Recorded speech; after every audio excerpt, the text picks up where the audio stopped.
But you're also raising a new school age where you could still be whomever the fuck you want. And so y'all are caught in this space. But check this out, though, right?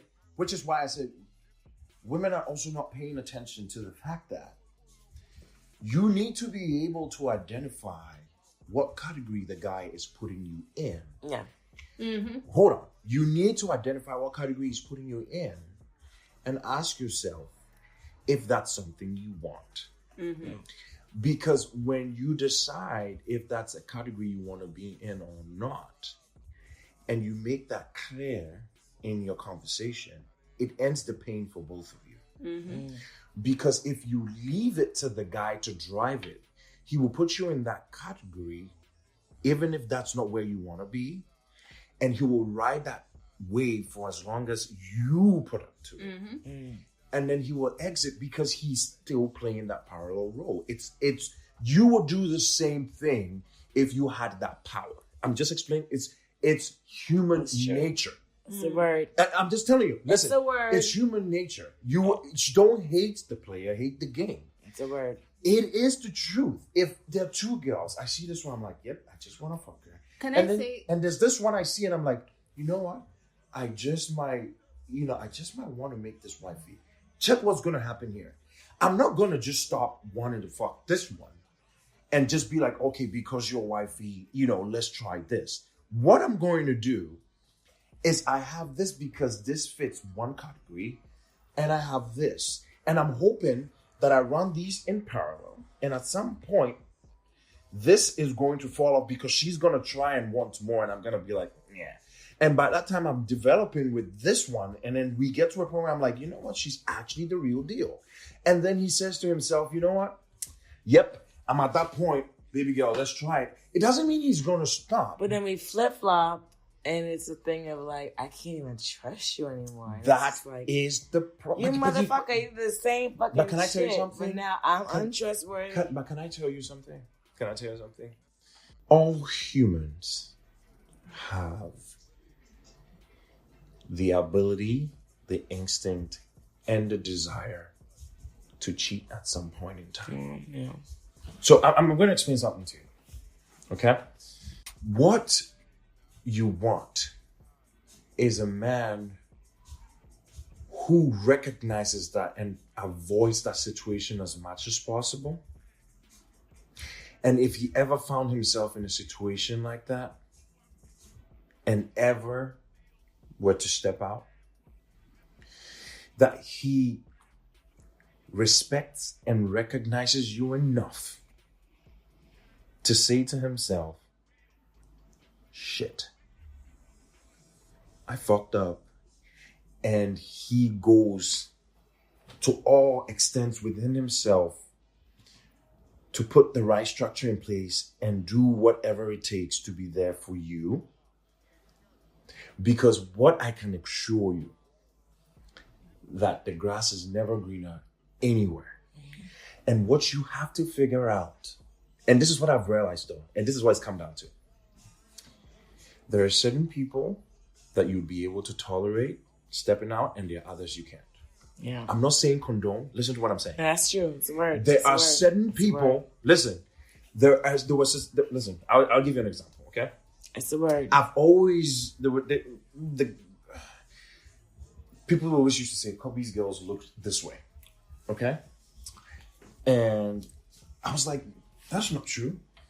And I remember the first girl that I dated that didn't look like the type of girl I typically would. People were like, what type of girl would you typically date? Were just like, she's just not as pretty as all the girls you date. She's got this and that. Mm-hmm. I loved that girl to pieces. It had nothing to do with her looks. It was just the energy, the vibe. It was just different. Mm-hmm. And I was like, I like this. I like the way she makes me feel. It had nothing to do with the fact that I could just wear her on my arm. It was like, when I'm just with you, I don't give a fuck about anything. It's just like, I enjoy this. Okay. She was in Indianapolis and I was in Grand Rapids, Michigan. She went to Baylor. Oh, and on the weekends, I would rent a car at Enterprise and drive 4 hours to go see her and spend time with her and drive back to my engineering classes. And it was rough, but I was trying to make it work. Okay. All right.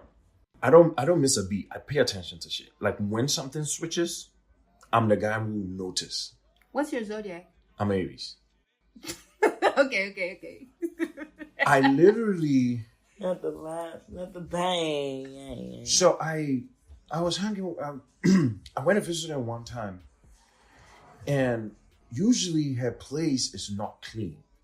And the place was clean. And I was like... Mm-hmm.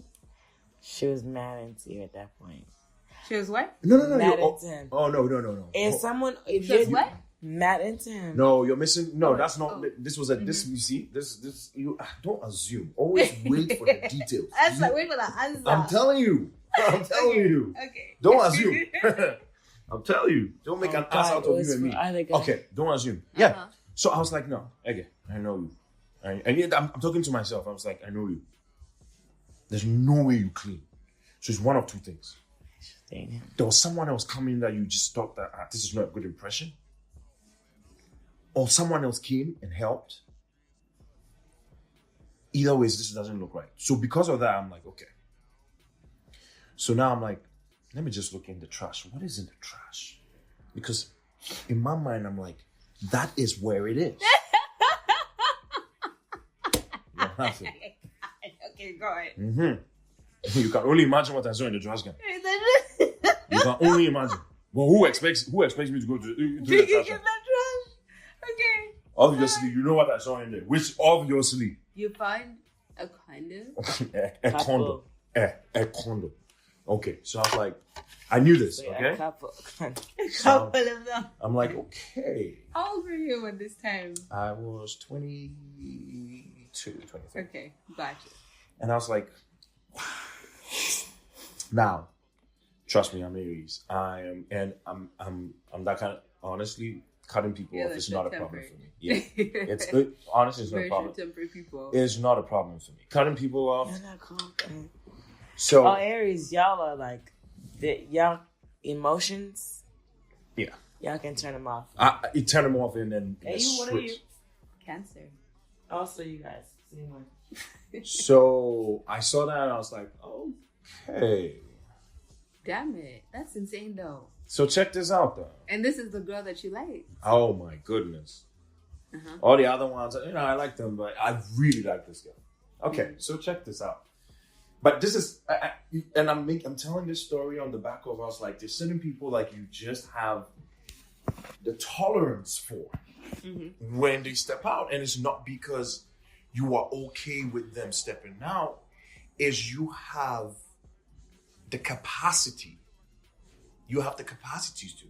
So you are hoping that the person you have that capacity to stretch that distance with is willing to put in at least a little bit more work to make it work between the two of you, because you have what it takes to overcome such a problem. Mm-hmm. Because what happens in a lot of things is someone does something and you're just like, nope, man, I don't have the time, patience for this shit, I'm out. Mm-hmm. When you have any party doing that, you don't have a relationship. A relationship is a pendulum. It's one person is swinging the other way and another person is pulling them. And then when the other person wants to swing away, the other person pulls them. At any point, if any of you go like, that's where you have a problem. Yeah. You need a push and a pull. Yeah. What happened is when this happened, I said to myself, Kobi, this is bullshit. In that same breath, I said to myself, so what? Mm-hmm. I said, it's just sex. I said, it could have been her roommate. It could have been ex. I started making excuses, yeah? Oh. Natural. As it was just sex with the other guy she was with. Yeah. Okay. And then I thought, you know what? I was like, no. She's fucking someone. You know it. So then I say to myself, okay, under what circumstance am I going to be okay with this? And I said, under those circumstances would I be okay with it? But then I say to myself, do you like her? I say, yeah, I do. So I'm like, okay. Are you willing to work through it? And this is what made me stick. I said to myself, Kobi, if you had a chance to fuck another girl who was gorgeous and everything, you would. And the fact that you fucked that girl didn't mean that you didn't want to be with her. So why are you terminating her because of that? Then I said to myself, because if I fucked another girl, it's just because I wanted to fuck her and it had nothing to do with me being emotionally attached. But if she fucked another guy, it's a deeper problem. Mm-hmm. So I just kept battling with myself. Long story short, I didn't tell her that I knew. I was like, you know what? I'm going to ride this and just see how her behavior is. Mm-hmm. So me knowing this, I'm like, okay. So I was like, okay, heading back, went back to Grand Rapids. Then... Were you heartbroken? No. Because you had diminished those feelings in terms of this Correct. Is just sex. Yeah. Okay. I just basically broke it down. Mm-hmm. Anyways. So here's the kicker. Come my graduation. This is when I was heartbroken. And it's weird. Aww. Because it wasn't when I found out she slept with someone. Were you thinking of marrying this girl? It crossed my mind. Okay. It did. But during my graduation, she came for my graduation for the first part. And then midway through it, decided to fly to Chicago to go party with some friends. Mm. And that was what hurt me more than finding out she slept with someone. Yeah. Because I was very proud of what I had accomplished, paying for myself through college, doing a full engineering course, and my parents in no way being able to afford it, and me pulling myself through, going through financial hardships during school, having to work a full 15 hours after going to class. And so I'll be working all the way till 2 a.m., then go shovel snow, then go to class, then come back. And then landed a job at Goldman Sachs while I was going through this shit. I was very proud of myself. And the least I wanted was that she would recognize that and be there for that. And when she chose to party over just being there to just say, you know what, you've done something big, it made that condom situation unnecessary. Worse. So here's I told the story to tell this. Wait, before you tell us the lesson, how did you end it with her? I just told her that's it. And it was on the back of this. When she went to Chicago, I was like, you know what? Go party. That's it. Okay. Mm-hmm. And she starts crying. I'm like, what are you crying for? It makes no sense. Mm-hmm. You know what you want to do.